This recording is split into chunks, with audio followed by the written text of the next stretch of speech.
Igreja Batista Amor e Graça. Fique atento à nossa programação.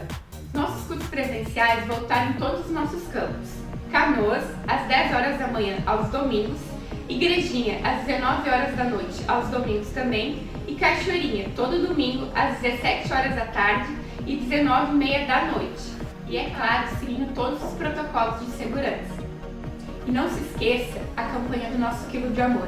É só você trazer 1 quilo ou mais e doar em qualquer um dos nossos campos. Agora olha que livro incrível estamos estudando todo domingo pela manhã no nosso campus online.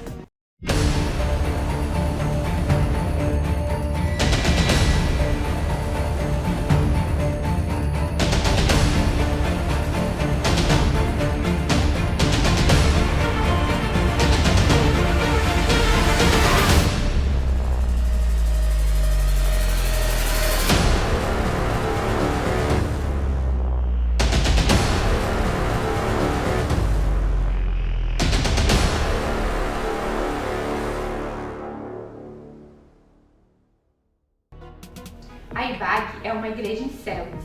Encontre-a mais perto da sua casa e participe. Você pode encontrar ela no nosso aplicativo ou pelo WhatsApp da secretaria. Às 15 horas de domingo, no nosso campus online, sempre temos atividades para a nossa criançada da IBAG Kids. E nesse mesmo horário, mas de forma presencial no campus Cachoeirinha, a nossa garotada do Start Up está reunida com muita diversão. Corre lá e baixe nosso app no seu celular e fique por dentro de tudo que acontece aqui na nossa igreja. Além disso, curta e compartilha todos os nossos conteúdos das nossas redes sociais. Um beijo e até a próxima!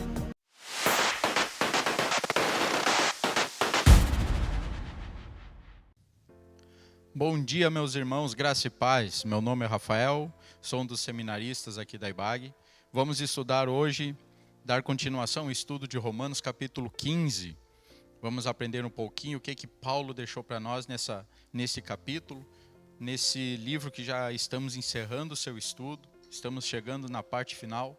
Então hoje vamos aprender um pouquinho deste capítulo, dos ensinos de Paulo para as nossas vidas hoje. Vou te convidar a fechar os teus olhos, aí na sua casa, aonde você estiver, e vamos orar ao Senhor. Pai amado, nosso querido Deus, muito obrigado, Senhor, mais uma vez, por mais um dia de vida que nos concede, por esta manhã abençoada, Senhor. Que esse estudo, Pai, venha para edificar as nossas vidas. Que essas palavras, os ensinos de Paulo, através dessa passagem, Senhor, faça morada em nossos corações. E que sirvam, Senhor, de orientação para nossas vidas no dia a dia, Senhor. Muito obrigado por cada vida, Senhor, que saiu e está se colocando, Senhor, nesse momento, assistindo essa live, Senhor, para ouvir a Tua palavra. Esteja com cada um dos meus irmãos, ó Pai, que eles possam entender e aprender também, Senhor. Continue com a gente, Pai, em nome do Teu Filho amado Jesus. Amém. Então, no capítulo 15, a gente vai falar um pouquinho sobre pensar nos outros mais do que em nós mesmos. Então, o capítulo 15, ele começa assim, no verso 1. Nós que somos fortes devemos suportar as fraquezas dos fracos e não agradar a nós mesmos. Então aqui Paulo ele está se incluindo num grupo de crentes fortes, mas não porque ele se achava o melhor, mas para chamar a atenção dos outros, para que cada um fosse imitadores de Cristo. Mas como os crentes fortes podem ser imitadores de Cristo? E aí então aqui a gente começa em primeiro lugar agradando aos irmãos e não a nós mesmos. Então do verso 1 ao 4 ele vai dizer assim: nós que somos fortes devemos suportar as fraquezas dos fracos e não agradar a nós mesmos. Cada um de nós deve agradar ao seu próximo para o bem dele, a fim de edificá-lo. Pois também Cristo não agradou a si próprio, mas como está escrito: os insultos daqueles que te insultam caíram sobre mim. Pois tudo o que foi escrito no passado foi escrito para nos ensinar, de forma que por meio da perseverança e do bom ânimo precedentes das Escrituras, mantenhamos a nossa esperança. Então o amor não visa os próprios interesses, mas busca os interesses também dos outros. Nós que somos fortes devemos suportar então as debilidades, as fragilidades dos fracos e não pensar em apenas nos agradar a nós mesmos. E aí nós temos uns pontos aqui, do verso 1 e 2, então sobre agradar aos outros e não somente a nós. Então todo o conhecimento que adquirimos e com a maturidade de cristãos fortes e de forma espiritual, nós não devemos levar para um lado de arrogância, se achando que agora somos melhores dos que os outros. Não. Nós devemos ensinar aos fracos, nós devemos cuidar dos fracos, também suportando, como a palavra fala, suportando as suas fraquezas, e não fazendo de desprezo dos fracos, porque nós temos um conhecimento um pouco melhor ou algo a mais. Então nós devemos cuidar também dos fracos. A força de um deve compensar a fragilidade do outro. Então os crentes, nós não podemos apenas pensar na gente, nós devemos pensar nos outros. E como a palavra também ali, ela fala, cada um de nós deve agradar ao seu próximo para o bem dele, para o bem do outro. Não é só para o nosso bem. Nós devemos pensar no nosso próximo. Lá no capítulo 3, ele fala de que até mesmo Cristo não agradou a si mesmo. Então o Filho de Deus, sendo perfeito, não agradou a si mesmo. Despojou-se dos seus direitos e veio para servir. Esvaziou-se e tornou-se servo. Submeteu-se à vontade do Pai e suportou toda sorte de sofrimento para salvar tanto os crentes fortes como os crentes fracos. As injúrias caíram sobre Cristo porque ele não agradou a si mesmo, mas viveu para agradar a Deus na obra da redenção. Se o objetivo da vida de Cristo tivesse sido agradar a si mesmo, ele teria escapado à vergonha e à censura que o atingiram. Mas vivendo como ele viveu, então para agradar a Deus, para servir à vontade e salvar os homens, essas injustiças, essas injúrias passaram a ser propriedade de Deus. Então até mesmo Cristo não veio para agradar a ele mesmo, não veio para ele dizer, não, eu sou filho de Deus. Não, ele veio para agradar aos fracos, aos menores, aos mais carentes, aos mais frágeis, assim como está ali no verso 3. Pois também Cristo não agradou a si próprio, mas como está escrito, os insultos daquele que te insultam caíram sobre mim. E ali no verso 4, então, as escrituras vamos falar um pouquinho que elas foram dadas para o nosso ensino. Então, temos tanto o testemunho das escrituras como exemplo de Cristo. Pela paciência da consolação das escrituras, devemos ter a esperança e viver não de forma egoísta e arrogante, mas de forma humilde. Então, ali no verso 4, ele diz assim, pois tudo o que foi escrito no passado, foi escrito para nos ensinar, de forma que por meio da perseverança e do bom ânimo, procedentes das escrituras, mantenhamos a nossa esperança. Então, tudo que foi escrito no passado serve para nos ensinar. Todos os acontecimentos, tudo que aconteceu e que está colocado na palavra de Deus, serve para o nosso ensino. Então, é o nosso dever estudar a palavra. Aprender, olhar o que ela está dizendo, pedir direção de Deus para poder aprender com ela, para ensinar os outros. E ele fala aqui por meio da perseverança e do bom ânimo, procedentes das escrituras, mantenhamos a nossa esperança. Então, por meio das escrituras, nós vamos manter a nossa esperança viva. Porque Deus está nos ensinando através da sua palavra. Depois de mais de 2000 anos de história, temos a palavra para que a gente aprenda ainda qual é a vontade de Deus para nossas vidas e de todos aqueles que nos cercam. Então, em segundo lugar, ali no verso 5 e 6, então, adorando a Deus em espírito e unidade, a gente vai falar um pouquinho sobre isso. A unidade de sentimento é uma dádiva de Deus. Não é uma aptidão natural. O mesmo sentir uns para com os outros só pode ser experimentado no âmbito da nossa relação com Cristo Jesus.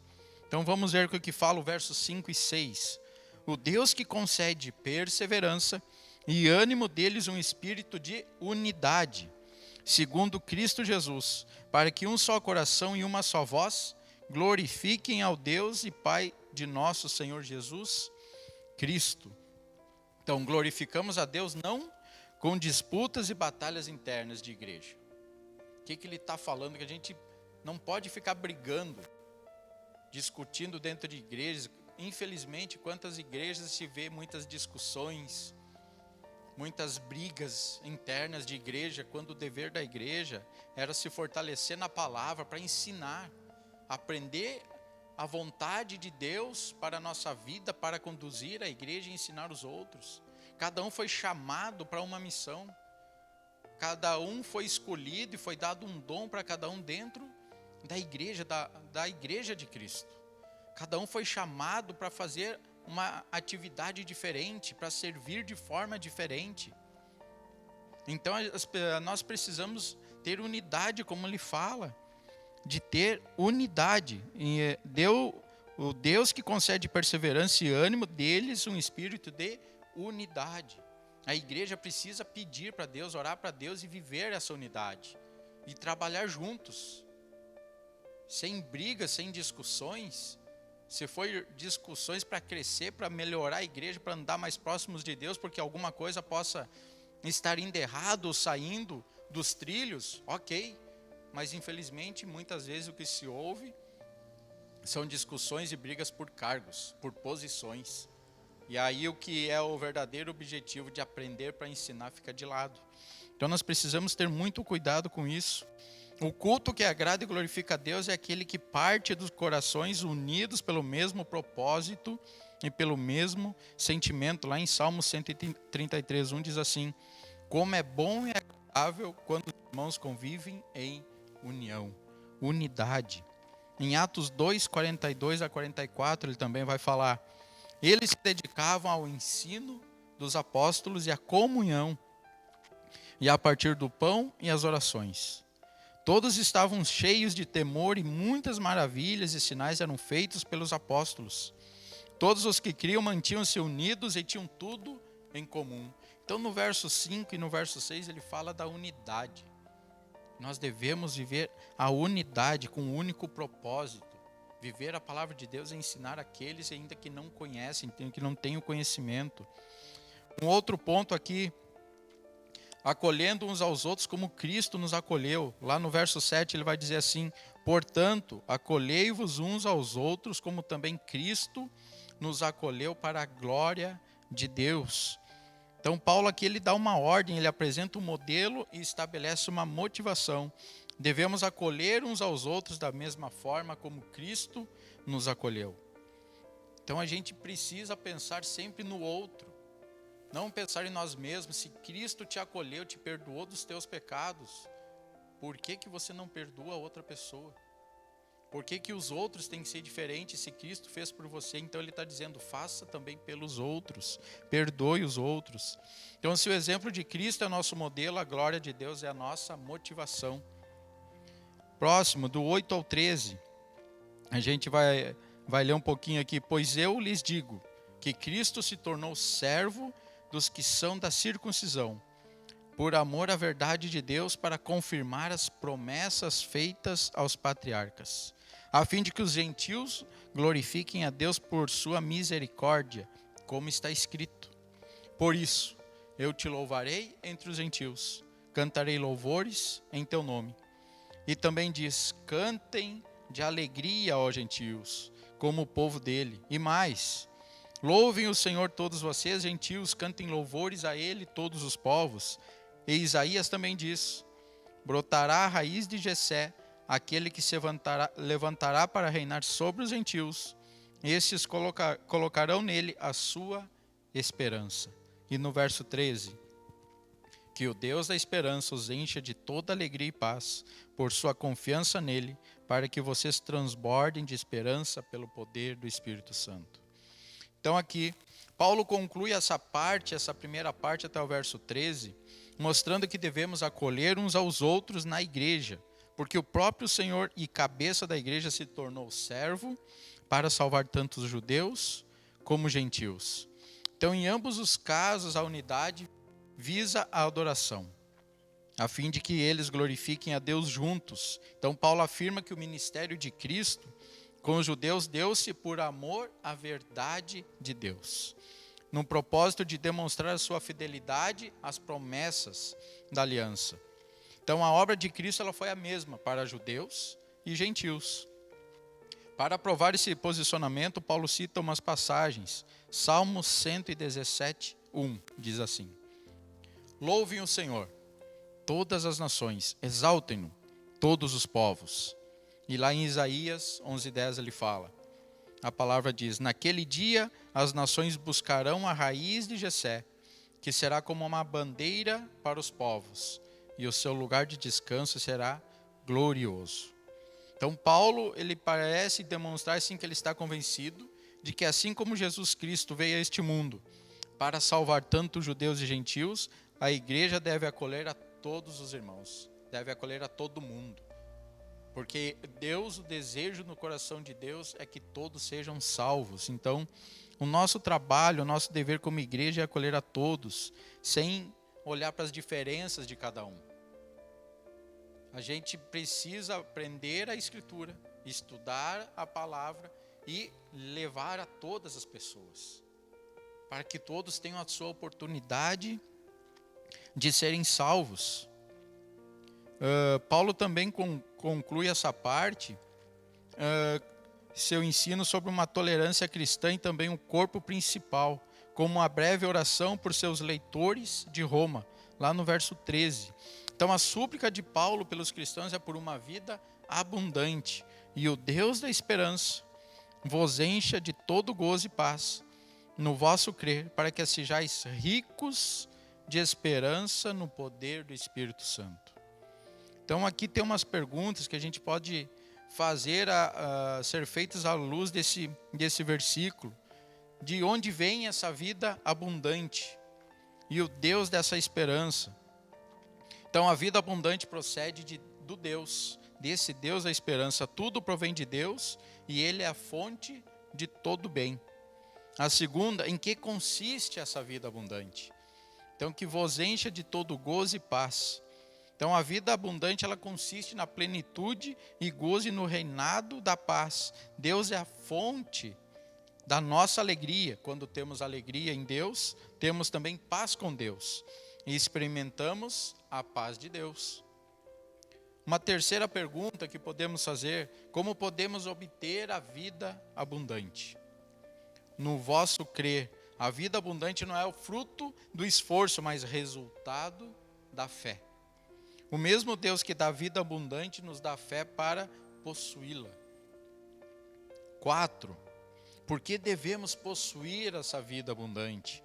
Então, o que haveremos de ser na glória deve instruir-nos quanto ao que devemos ser aqui e agora. O céu ensina a terra. As riquezas que o povo de Deus deve buscar no extremo zelo não são ouro e prata, mas riquezas espirituais. Devemos ser ricos na esperança. Nossa pátria está no céu, nossa herança está no céu, e o nosso Senhor virá do céu e nós iremos para o céu. Uma última: como podemos viver a vida abundante? A vida abundante não resulta do esforço da carne, mas do poder do Espírito. A vida abundante não é um troféu que conquistamos, mas um dom que nós recebemos. E essa dádiva não procede da terra, mas do céu, não dos homens, mas do Espírito Santo. Então, como fala o verso 13, que o Deus da esperança os encha de toda alegria e paz, por sua confiança nele, para que vocês transbordem de esperança, pelo poder do Espírito Santo. Então, que a gente possa transbordar dessa esperança, essa esperança vinda do céu, vinda de Deus, para nossas vidas. Como sábio comunicador, então, Paulo aqui ele vai antecipar algumas objeções, agora do verso 14. Então, ali na minha Bíblia, ela fala, Paulo, ministro dos gentios. Então, no verso 14, ele diz assim: meus irmãos, eu mesmo estou convencido de que vocês estão cheios de bondade e plenamente instruídos, sendo capazes de aconselhar-se uns com os outros. Então, primeiro, Paulo elogia os seus leitores, falando que ele está convencido que eles estão cheios de bondade e plenamente instruídos. instruídos, prontos, sendo capazes de ensinar os outros. Então ele elogia, né, o povo. E aí depois ele vai falar, então, antecipando umas possíveis objeções que poderiam surgir dentro da igreja. Então Paulo, Deus deu uma inteligência para ele, e ele já prevendo umas possíveis objeções lá na frente, que poderia acontecer sobre o que ele iria falar, ele começa então elogiando. Então ele elogia, fala que agora vocês estão bem instruídos para ensinar, né? E estão cheios de bondade, ou seja, ele está preparando o caminho, né? Para não haver depois ser pego de surpresa com os acusadores lá na frente. Então ele começa preparando, ele começa elogiando. Então Paulo já elogiar a igreja por sua fé proclamada em todo o mundo. Então ele já fez isso lá no capítulo 1, no verso 8. E ele assegura que tem elevado o conceito da igreja, então, como a gente acabou de ler. E aí Paulo destaca alguns pontos aqui. Então no verso 14, a bondade tem a ver com a disposição em investir tempo e energia para socorrer outras pessoas em suas necessidades. Então para Paulo aqui ele está querendo dizer que a bondade tem a ver com a disposição em investir tempo com outras pessoas, independente da necessidade que ela possa estar passando. Então seja material, seja física, seja espiritual. Então a bondade significa investir tempo. Um outro ponto que a gente pode destacar aqui, então conhecimento significa compreensão da fé cristã, estando particularmente relacionada à capacidade de instruir o homem. Então o pastoreio mútuo depende não só de bondade, mas também de conhecimento. E se a bondade enche o coração de amor, o conhecimento enche a mente de luz. Então é isso que no verso 14, a palavra está dizendo: meus irmãos, eu mesmo estou convencido de que vocês estão cheios de bondade, bondade para ajudar, e plenamente instruídos, ou seja, cheios de conhecimento, sendo capazes de aconselhar uns aos outros. Então aqui ele fala então que está convencido de que eles já estão cheios de bondade, cheios de amor, depois das pregações que já foram feitas, dos ensinos que já foram passados, a ponto deles ensinar os outros, cuidar dos outros, e plenos de instruções, cheios de conhecimento. Então quando você cuida, você também ensina. Então aqui ele junta as duas coisas nesse verso. Também a gente aprende aqui que a bondade é conjugada ao conhecimento e que habilita os crentes a ensinar. A pessoa é tirada de um falso caminho mediante o ensino, lembrança e encorajamento. A sua conduta, então, ela é corrigida. Então, quando você aprende, dá espaço no seu coração, na sua mente, para aprender a Escritura de Deus, você acaba, então, corrigindo as outras pessoas, mostrando para elas o que está errado e o que pode ser consertado, corrigido. Então os que se sentem chamados a exortar ao mesmo tempo desejam ajudar os irmãos com seu conselho, devem manifestá-lo de modo gentil de falar. O que eu estou dizendo? Falar de forma agradável. Não querer empurrar para as pessoas, não, você tem que seguir a Cristo, você tem que aprender, esse é o caminho, não tem outro, se você não for, você vai para o inferno. Não, seja gentil, fale com amor. Jesus ensinava assim.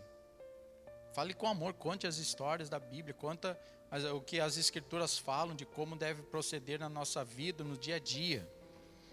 Próximo ponto, verso 15, diz assim: a respeito de alguns assuntos, eu lhe escrevi com toda a franqueza, principalmente para fazê-los lembrar novamente deles, por causa da graça que Deus me deu.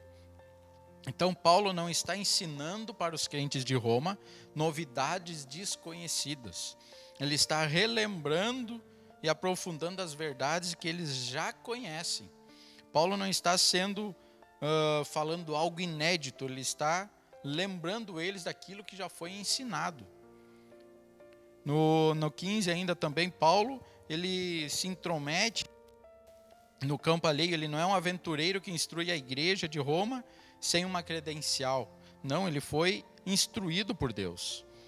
Ele ele é um apóstolo de Cristo e autoridade de orientar e doutrinar de forma ética a igreja. E isso não era um privilégio, mas uma responsabilidade. Então ele foi dada a graça de Deus para Paulo, e isso foi o que o salvou. E Deus o chamou dele um apóstolo. Lá em Efésios 3, 7, 8, ele vai dizer assim: deste me tornei ministro pelo dom da graça de Deus, a mim concedida pela operação do seu poder. Embora eu seja o menor dos menores dentre todos os santos, foi-me concedida esta graça de anunciar aos gentios as insondáveis riquezas de Cristo. Então ali no verso 15, então ele fala na parte B, principalmente para fazê-los lembrar-se novamente deles por causa da graça que Deus me deu. Então ele está falando que foi Deus que deu a ele. Então ele está lembrando o povo: ei, vocês já aprenderam. Eu só vou relembrar vocês um pouquinho de que vocês já aprenderam. Então, que nós devemos sempre lembrar das Escrituras, daquilo que Deus tem nos ensinado, para ensinar os outros. Porque uma vez que nos foi ensinado, a gente não pode mais dizer que não sabe. Você pode até esquecer, mas dizer que não sabe, você não pode, porque você já foi ensinado sobre isso. Verso 16. De ser um ministro de Cristo Jesus para os gentios, com o dever sacerdotal de proclamar o evangelho de Deus, para que os gentios se tornem uma oferta aceitável a Deus, santificados pelo Espírito Santo. Então aqui Paulo, ele se torna eminentemente pessoal. Então essa carta ele conclui dizendo que é doutrinário. Ele se autodenomina ministro de Cristo.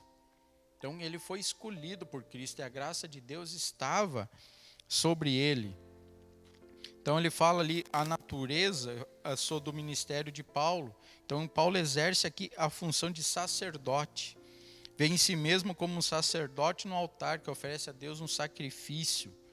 Então Paulo ainda ele também emprega aqui algumas palavras: oferta e aceitável. Então, a Deus ambas comumente utilizadas em relação aos sacrifícios. 1 Pedro 2:5 diz assim: vocês também estão sendo utilizados como pedras vivas na edificação de uma casa espiritual, para serem sacerdócio santo, oferecendo sacrifícios espirituais aceitáveis a Deus por meio de Jesus Cristo. Então Paulo ele está falando aqui que de ser um ministro de Cristo para os gentios, com um dever sacerdotal de proclamar o evangelho de Deus, para que os gentios se tornem uma oferta aceitável. Então aqui ele está falando que ele recebeu uma graça de Deus para levar o evangelho aos gentios, e esses gentios, as suas vidas, se eles se tornassem uma oferta aceitável a Deus. E aí nós temos uma pergunta que pode ser feita: mas qual é o ministério sacerdotal de Paulo? Em qual sacrifício que ele deve oferecer? Então a resposta ela é muito clara, porque ela tem a ver com o evangelho e com os gentios. Paulo então considera-se um sacerdote do altar, oferecendo a Deus os gentios que ele ganhou para Cristo. Então os gentios fossem rigorosamente excluídos do templo de Jerusalém, e não lhes fosse permitido de forma alguma participar do ofertório, agora por intermédio do evangelho, eles mesmos passam a ser a oferta sagrada e aceitável a Deus. Então eles não podiam entrar para oferecer um sacrifício, mas a verdadeira oferta eram os gentios que aceitaram a Cristo através da mensagem de Paulo. Então Paulo considera os gentios que se converteram por meio dele a oferta agradável que ele apresenta a Deus. Então o evangelho anunciado por Paulo significa a reconciliação do pecador com Deus, ou seja, conduz o pecador à obediência da fé em Cristo. O sacrifício de Cristo, no entanto, implica o sacrifício de cada um, unido ao crucificado pela fé e o batismo. Isso está lá, nós já estudamos no capítulo 6, verso 2 e 3. Então, orna-se o pecador com Cristo uma oferta viva, santa e agradável. Também está lá no capítulo 12, verso 1. Um outro ponto aqui no 16 que nós podemos aprender, a abrangência do ministério de Paulo. Então o ministério de Paulo, ele era voltado para os gentios, e o próprio Deus o capacitou e o conduziu nesse caminho. Paulo permaneceu fiel ao seu chamado e no final da sua vida pôde dizer lá em 2 Timóteo 4,17: mas o Senhor me assistiu e me revestiu de forças, para que por meu intermédio a pregação fosse plenamente cumprida e todos os gentios a ouvissem. Então o que a gente aprende com Paulo?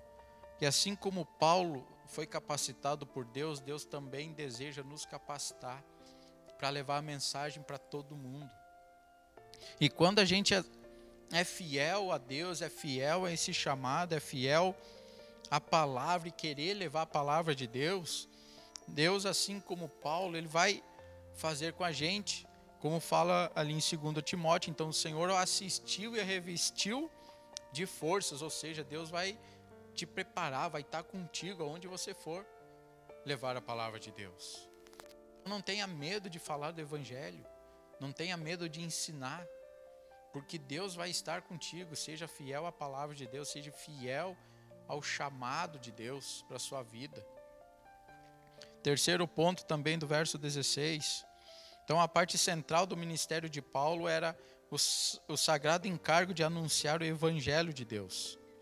O ensino dele não era próprio e não pregava palavras de homens, mas ele pregava o Evangelho. Às vezes, infelizmente, quantas pessoas a gente vê querendo falar de Deus, mas usando as suas palavras e não o verdadeiro Evangelho, apenas para ganhar pessoas para as suas igrejas, querendo falar coisas, vendo que as pessoas estão passando às vezes por momentos difíceis, e falam palavras bonitas, palavras de esperança, mas que não estão na palavra de Deus, na Bíblia, nas Escrituras. Então Paulo falava o Evangelho, não eram as palavras dele, mas era o que Deus mandasse que ele falasse. Um outro ponto, então, ainda no 16, que podemos aprender, o propósito de Paulo é que os gentios, ao apresentar no altar as suas vidas convertidas e santificadas pelo Espírito, fossem como oferta aceitável a Deus. Então, mais uma vez, o verdadeiro sacrifício dos gentios que Paulo ensinou a palavra não eram sacrifícios como as outras pessoas, os judeus faziam, mas eram as suas próprias vidas. Essa era a oferta agradável a Deus. Então, ele queria vidas transformadas, queria os membros da igreja fossem ofertas aceitáveis a Deus. Então, esse era o desejo de Paulo, que não era coisas, sacrifícios, de animais, mas eram as vidas. O sacrifício que Paulo queria era as pessoas se colocando como ofertas aceitáveis a Cristo. Seguindo, verso 17, portanto, eu me glorio em Cristo Jesus, em meu serviço a Deus. Não me atrevo a falar de nada, exceto daquilo que Cristo realizou por meu intermédio, em palavra e em ação, a fim de levar os gentios a obedecerem a Deus. Pelo poder de sinais e maravilhas, e por meio de poder do Espírito de Deus. Assim, desde Jerusalém e arredores até o Lírico, proclamei plenamente o Evangelho de Cristo. Então aqui nós temos alguns pontos da vida de Paulo como um grande pregador. Paulo se gloria em Cristo e não a si mesmo, como fala ali no 17. Portanto, eu me glorio em Cristo Jesus em meu serviço a Deus. Tem uma outra versão que fala: tenho, pois, motivo de gloriar-me em Cristo Jesus nas coisas concernentes a Deus.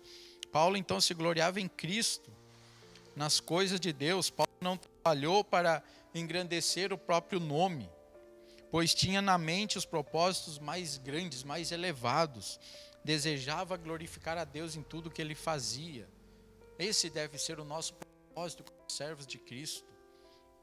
Não falar da palavra esperando que alguém vai falar, poxa, ó, o Rafael, que legal. Um professor, um grande mestre de ensino, não. É falar da palavra de Deus, mas para glorificar a Deus. Não importa se é o Rafael, seja lá quem for que vai vir aqui ensinar alguma passagem da Bíblia. Mas o objetivo principal é glorificar a Deus através da palavra. Para que todos possam aprender, que todos possam ser edificados, todos possam aceitar a Cristo, né, e viver com Deus. Então, Paulo, então, estão em total desacordo com o ensino bíblico aqueles que exaltam a si mesmos e constroem monumentos à sua própria glória. Toda a glória dada ao homem, ela é vazia. É vanglória e idolatria. Deus não reparte a sua glória com ninguém. Um outro ponto aqui, que Paulo prega aos ouvidos e não aos olhos, verso 18. Não me atrevo a falar de nada, exceto daquilo que Cristo realizou por meu intermédio em palavra e em ação. Ou seja, ele prega para ouvidos e para os olhos, porque não ousarei discorrer coisa alguma, senão daquelas que Cristo fez. Ou seja, então, em palavra, em ação. Em palavra como? Os ouvidos, ouvir a mensagem de Cristo. E porque aos olhos, ações, atitudes, obras. Então, a ênfase de Paulo está nas coisas que ele fazia para Cristo, mas nas coisas que Cristo fazia por intermédio dele. Então, não era naquilo que ele fazia, não, estou fazendo a obra de Deus. Estou ensinando Romanos capítulo 15 hoje pela manhã. Não, Paulo não pensava assim, não era ele fazendo, mas Deus fazendo através da vida dele. Porque a obra é de Cristo, o poder vem de Cristo. E Paulo era apenas um instrumento de Cristo sendo usado para levar a mensagem. O ministério de Paulo, de conduzir os gentios à obediência, realizou-se então por palavras e por obras. Ele pregava e fazia. Ele pregava aos ouvidos e também aos olhos. Quantas dificuldades, quantas situações Paulo passou e mesmo assim não deixou de pregar o Evangelho. Então, Paulo é prova de que era um homem que falava da palavra de Deus e que viveu muitas coisas que realmente era o que ele ensinava, que ele era instruído para falar. Então, o próprio ministro de Cristo fazia e ensinava. Atos 1, verso 1, diz assim: em meu livro anterior, Teófilo, escrevi a respeito de tudo o que Jesus começou a fazer e a ensinar. O que Paulo está dizendo aqui? Que ele aprendeu com Jesus, porque Jesus ensinava e fazia. E Paulo também, então, ele ensinava e fazia porque o próprio Jesus era assim. E nós devemos ser assim, ensinar e fazer. É muito fácil eu pegar a Bíblia, vir aqui na frente, gravar Romanos capítulo 15, ler para vocês, explicar alguma coisa que possa servir na sua vida. Mas a minha vida, depois que desligar a câmera, que eu sair daqui, não ter nada a ver com o que eu estou pregando ou ensinando vocês. Então a gente precisa ter isso em mente, nós precisamos ensinar, mas também fazer assim como Cristo fez. Então nós também ressaltamos que os gentios eram conduzidos à obediência. A salvação implica em transformação. É impossível receber a Cristo como Salvador sem se submeter a Ele como Senhor. Um outro ponto que a gente aprende aqui no verso 19, pelo poder de sinais e maravilhas e por meio do poder do Espírito Santo. Então, Paulo aqui ele ensina que o poder não emana de si mesmo, mas vem de Deus. A sua força não vem de dentro, mas vem do alto. O seu apostolado é confirmado com sinais e prodígios. Aí nós temos alguns livros que você pode ler lá em 2 Coríntios 12, Atos também tem algumas passagens que pode comprovar isso. No Evangelho de Marcos, lemos que o Senhor confirmava a palavra com sinais que se seguiam, lá em Marcos 16, 20. Lucas também diz que o Senhor dava testemunho à palavra da sua graça por sinais e milagres. Isso está lá em Atos 14, 3. Então, assim, os milagres que buscam glorificar as criaturas e não a Deus. Tratam de dar autoridade a mentiras e não a palavra de Deus.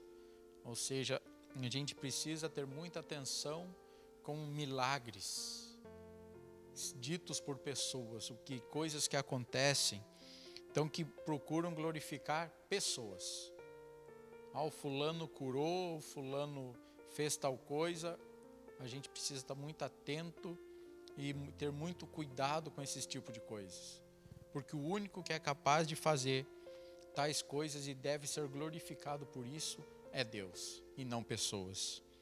Se alguma pessoa tenta se idolatrar com isso, se glorificar o seu próprio nome, não porque eu expulso demônios, porque eu faço tais coisas, muito cuidado, porque o único que deve ser glorificado é Cristo e não pessoa nenhuma. A mensagem ela pode ser boa. Rafael, daqui a pouco você vai gostar do estudo porque edificou a sua vida, mas não foi o Rafael, o Espírito Santo de Deus.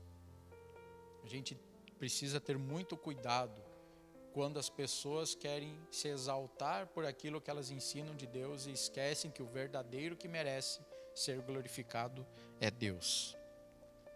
Seguindo do 19, da parte B do 19 até o 21, vai dizer assim: assim, desde Jerusalém e arredores até o Lírico, proclamei plenamente o Evangelho de Cristo. Sempre fiz questão de pregar o Evangelho onde Cristo ainda não era conhecido, de forma que não estivesse edificando sobre ele alicerce de outro, mas antes, como está escrito, hão de vê-lo aqueles que não tinham ouvido falar dele, e o entenderão aqueles que não o haviam escutado. Então Paulo foi o maior missionário da igreja de todos os tempos. Em toda parte o seu objetivo era pregar o evangelho onde ele ainda não tinha sido anunciado, ou seja, ele saiu da casinha, da caixinha dele, saiu das quatro paredes da igreja para levar o evangelho para outros lugares que ele sabia que precisavam ouvir também da palavra de Deus. Então, essa é uma primeira parte. A segunda, que ele fala ali, esforçando-me deste modo para pregar o evangelho não onde Cristo já foi anunciado, para não edificar sobre fundamento alheio, mas então levar o evangelho para aqueles que ainda não o viram. E Paulo então se apressa, não por política ou por ele querer se aparecer ou por coisas dele, mas por fidelidade àquilo que Deus chamou. Então muita gente às vezes quer fazer por si mesmo. Quer fazer, não, eu vou falar de Deus porque eu sou bom, tenho muito conhecimento, Deus me instruiu muito, então eu vou fazer. Ou você não quer ficar só dentro da sua igreja, não. Se as pessoas que precisam ouvir, Deus vai enviar para a igreja aqui, elas vão ouvir a palavra na hora do culto. Não, Paulo não era assim. Paulo ele entendia que tinha muitas pessoas em muitos lugares que precisavam ouvir da palavra. E essa era a missão dele, levar a palavra para todo mundo, em todos os lugares. Então ele não queria ficar só no mesmo lugar, porque ali as pessoas já tinham ouvido falar da mensagem de Deus, da mensagem da palavra de Deus. Então agora ele precisava sair, ele precisava ir adiante, ir para outros lugares. E do verso 22 ao 29 vai dizer assim: é por isso que muitas vezes fui impedido de chegar até vocês. Mas agora, não havendo nessas regiões nenhum lugar em que precise trabalhar, e visto que há muitos anos anseio vê-los, planejo fazê-lo quando for à Espanha. Espero visitá-los de passagem e dar-lhes a oportunidade de me ajudarem em minha viagem para lá, depois de ter desfrutado um pouco da companhia de vocês. Agora, porém, estou de partida para Jerusalém, a serviço dos santos, pois a Macedônia e a Acaia tiveram a alegria de contribuir para os pobres dentre os santos de Jerusalém. Tiveram prazer nisso e, de fato, são devedores aos santos de Jerusalém. Pois, se os gentios participaram das bênçãos espirituais dos judeus, devem também servir aos judeus com seus bens materiais. Assim, depois de completar essa tarefa e de ter a certeza de que eles receberam esse fruto, irei à Espanha e visitarei vocês de passagem. Sei que quando for visitá-los, irei na plenitude da bênção de Cristo. Então Paulo fazia muitas viagens e muitas delas eram perigosas e mesmo diante de dificuldades e muitos riscos. Então no texto, Paulo fala sobre os seus planos de viagem. Inclusive, então, ele fala o seu roteiro de Roma, Jerusalém e Espanha. Então, no verso 22 e 23, ele vai falar que o atraso da visita de Paulo à igreja de Roma não se deveu a barreiras espirituais, mas que a oportunidade que não podia deixar de ser aproveitadas. Então, aproveita as oportunidades que Cristo te dá para falar do Evangelho.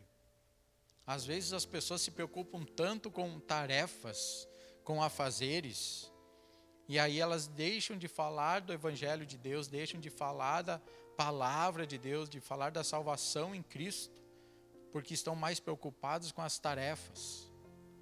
Então, fale da palavra de Cristo. Tenha isso como prioridade na sua vida. Enquanto havia campos para serem abertos nas províncias da Galácia, Macedônia, Acaia e Ásia Menor, Paulo se concentrou então nessa tarefa. Então ele sabia que havia lugares que precisavam ainda ser anunciado o Evangelho de Cristo. E o objetivo de Paulo então era ir nessas regiões e falar, e ensinar.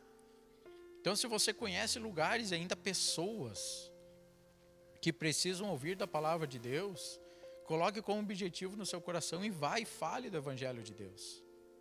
Se Deus está colocando no seu coração para você ir fazer, vai e faça, vai e fale.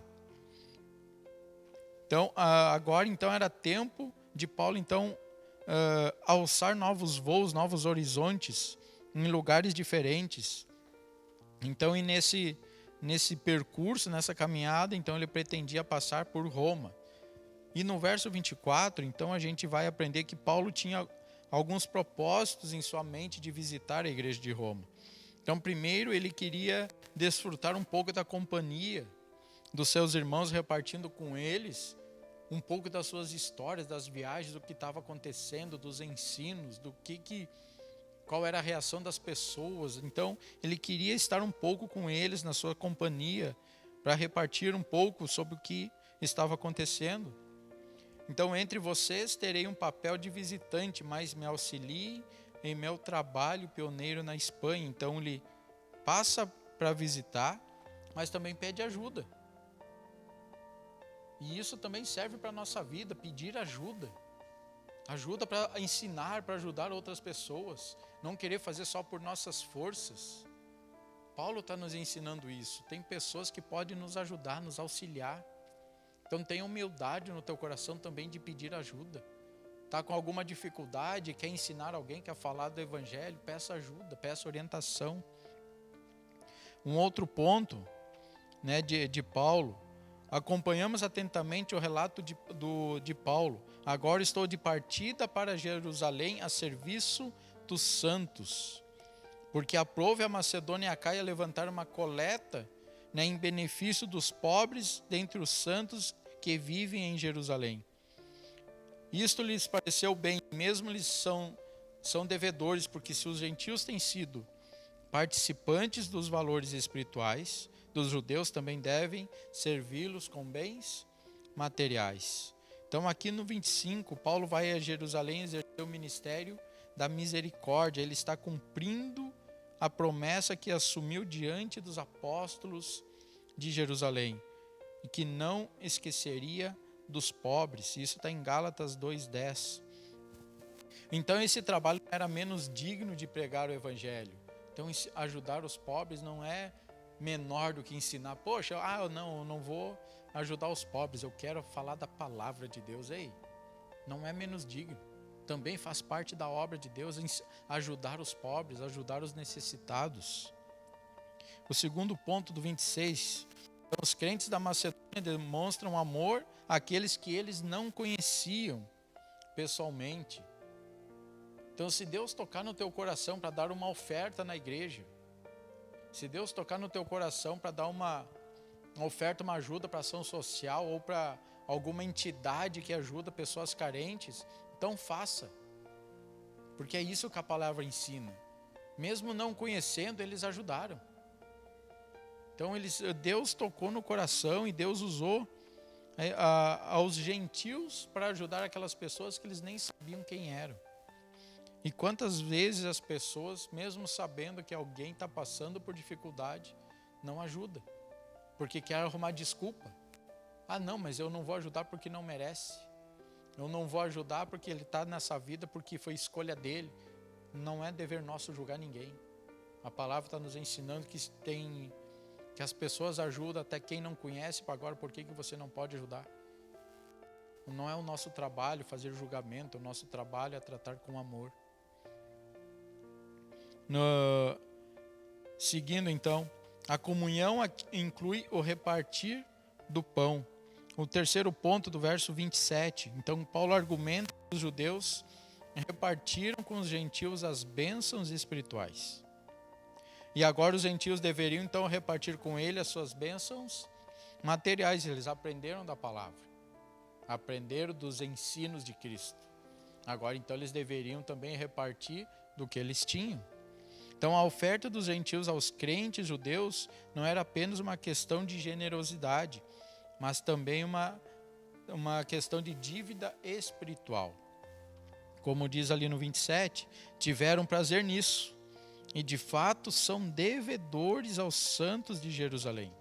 Pois se os gentios participaram das bênçãos espirituais dos judeus, devem também servir os judeus com seus bens materiais. Então aprenderam das bênçãos espirituais. E agora então eles devem ajudar com seus bens materiais. É uma troca. Nem sempre é só de bondade. Ah não, eu vou dar porque eu quero. Não. É uma troca. Aprendeu, viu que Jesus ensinou, então agora aplica.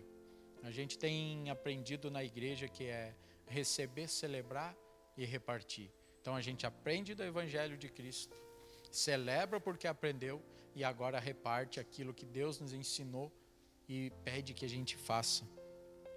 Um outro ponto do verso 28 e 29, que diz assim: assim, depois de completar essa tarefa e de ter a certeza de que eles receberam esse fruto, irei à Espanha e visitarei vocês de passagem.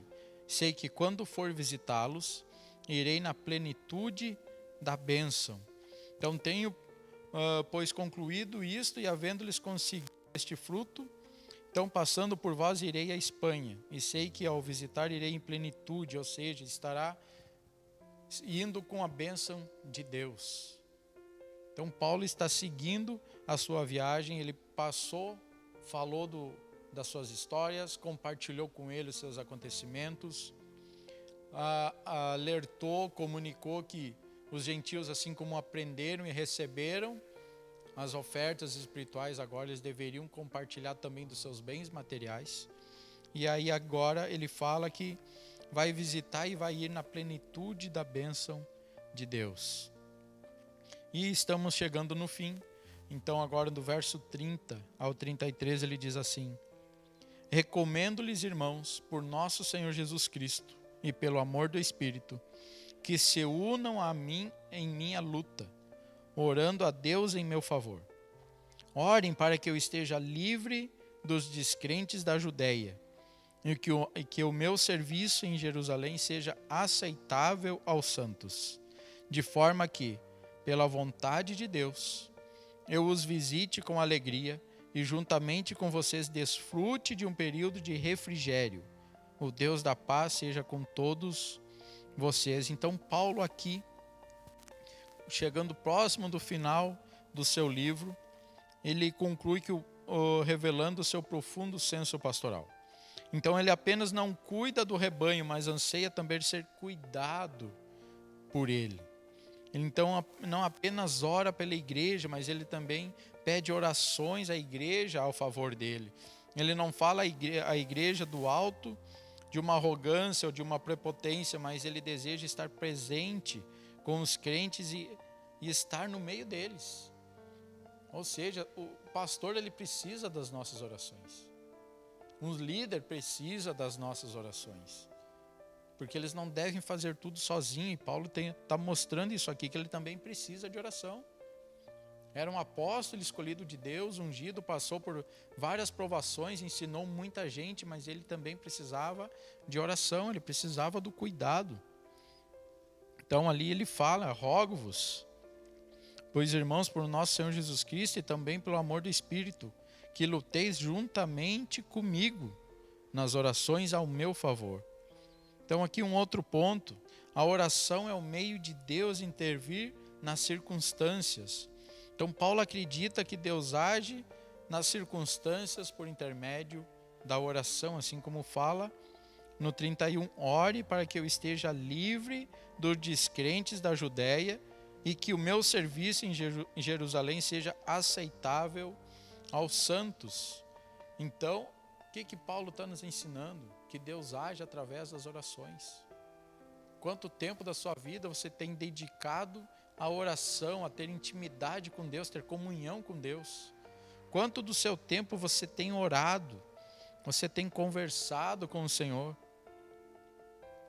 Às vezes as pessoas, elas passam por dificuldade, elas querem a ajuda, mas elas não oram. Ah, fulano, ora por mim. Ah, mas você tem orado? Você tem tirado do seu tempo para orar? Ah, não, eu não tenho tempo. Tem gente que pede oração por emprego, consegue o emprego. Aí conseguiu o emprego, se afastou de Deus, e tu pergunta: como que você está? Não tenho te visto mais na igreja. Ah, não tenho tempo. Ah, tem tido intimidade com Deus, tem orado? Ah, pois é, está muito corrido, acordo muito cedo, tem muita coisa para fazer, tem o trabalho, tem a casa para arrumar, as crianças para organizar, e aí não tem tempo. Então o que Paulo está falando? Tire o seu tempo para orar com Deus, para ter intimidade com Ele. E aí a gente aprende também mais alguns pontos aqui, que Paulo nos ensina, nos deixa para nós. Ser liberto dos rebeldes da Judéia. Ele sabia que a maior oposição ao seu ministério procedia desses rebeldes, que eles consideravam Paulo um traidor. Então eles pensavam que Paulo estava pervertendo a religião judaica. E aí Paulo pede orações à igreja de Roma para não ser vítima de emboscadas desses rebeldes em sua visita à cidade de Jerusalém. Então ele, embora ele não tivesse medo de morrer, ele tomava precauções para não morrer.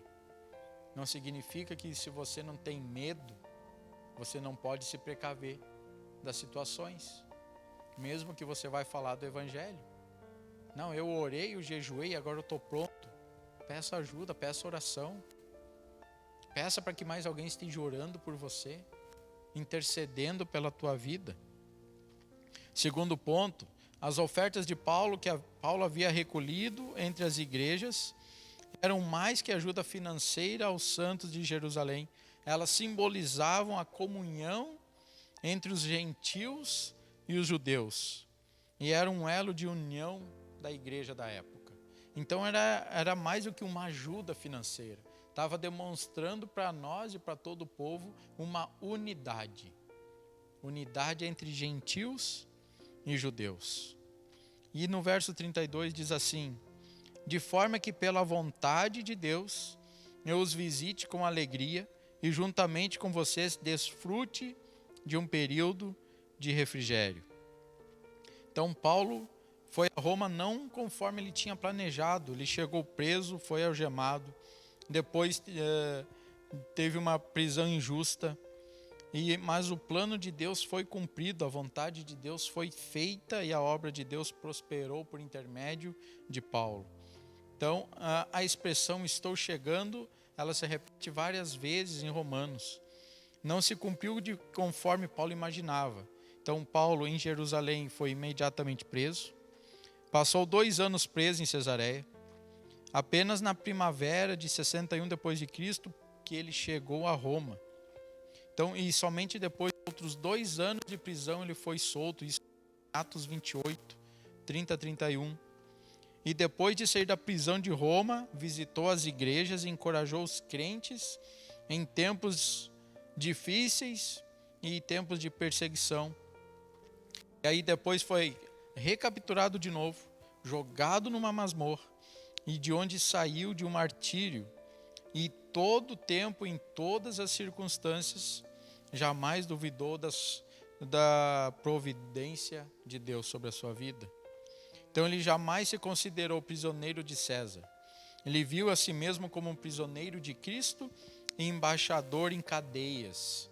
Ou seja, mesmo preso, ele viu a oportunidade de falar da palavra de Deus mesmo em situações difíceis. Quantas pessoas, infelizmente, em qualquer situação difícil que aconteça, só passa o tempo todo só lamentando. Só lamenta, só reclama. Paulo, mesmo numa situação difícil, ele se vê como embaixador da palavra lá dentro da cadeia. Porque ele viu que aqueles homens também precisavam ouvir da palavra de Deus. Às vezes, na nossa dificuldade, as pessoas que estão ao nosso redor, Deus permitiu para que nós falássemos do Evangelho para essas pessoas. Porque se não fosse assim, talvez elas nunca ouviriam da palavra de Deus. Então, mesmo sobre essas circunstâncias adversas, ele entendia que todas as coisas contribuíam para o progresso do Evangelho. Ou seja, a glória era sempre de Deus e não era dele. Então, ele sempre via que tudo o que acontecia, mesmo sendo situações ruins, mas eram com um único objetivo, para a glória de Deus, falar do Evangelho de Cristo. Terceiro ponto, então Paulo invoca sobre os crentes a bênção de Deus. O Deus da paz seja com todos vós. Então aqui em Romanos 15, Paulo então havia testemunhado acerca de Deus como Deus da paciência. Em 15:13 como Deus da esperança. E agora ele encontra uma terceira designação então para a palavra, o Deus da paz. Ao chamar Deus de o Deus da paz, Paulo está caracterizando como a fonte e doador de todas as verdadeiras bênçãos. O Deus que está ao mesmo tempo disposto, é capaz de ajudar e salvar até o máximo. Em vez de falar sobre a paz de Deus, o apóstolo fala sobre o Deus da paz. Então, quando temos o Deus da paz, temos a paz com Deus e a paz de Deus. Deus é melhor que suas bênçãos. Quando temos Deus, temos tudo. E o que Deus é tudo e que Deus dá. Ou seja, temos então, quando temos Deus, temos tudo e que o que Deus é e tudo o que Deus dá. Do começo ao fim desta carta, então Paulo se preocupa com a unidade entre judeus e gentios. E Paulo conclui rogando que o Deus da paz fosse com todos eles. A palavra hebraica shalom, paz, era uma preocupação central para os judeus. Então que essa mesma palavra que finaliza o 15, que o Deus da paz seja com todos vocês, seja com todos nós, seja com cada um de vocês que tirou do seu tempo para ouvir um pouquinho de Romanos 15. Espero que tenha aprendido alguma coisa, tenha impactado na sua vida, tenha feito diferença para você, que você possa levar essa palavra para os outros, assim como Paulo levou. Não se preocupando com você, mas apenas ensinar a palavra de Deus, glorificando sempre a Deus. E pregando o Evangelho para todo mundo que não conhece. Não ficando só no mesmo lugar, falando sempre para as mesmas pessoas, porque ali já foi falado da palavra. Se Deus tocar no seu coração para ir para outros lugares, obedeça. Vá, fale do Evangelho. E preste muita atenção nas situações que acontecem na sua vida. Podem até ser situações difíceis, mas pode ser a oportunidade que Deus está dando para que outras pessoas venham conhecer o Evangelho através da sua vida. E como fala no início do capítulo 15, não se preocupe em agradar só você mesmo, mas também agradar aos outros, os mais fracos. Se preocupe em ajudá-los. Que Deus abençoe a sua vida. Foi um prazer de estar aqui nesta manhã, falando um pouquinho sobre a palavra de Romanos 15, sobre a trajetória de Paulo. Que Deus te abençoe ricamente, que grandes coisas Deus faça através de você. Vamos orar? Querido Deus e amado Pai, te agradeço mais uma vez pelo privilégio de falar da Tua palavra. Que essa Tua palavra, Senhor, faça morar nos corações de cada um que for assistir essa live, Senhor. E que cada um possa entender, ó Deus, o seu chamado, o seu dever como servo teu, Senhor, como cristão, Senhor. e levar a sua mensagem a todos aqueles que precisam, Senhor. Muito obrigado mais uma vez pela oportunidade. Nos dê um restante de dia, semana abençoados, ó Pai, em nome do teu Filho amado Jesus. Amém. Fiquem com Deus, graça e paz.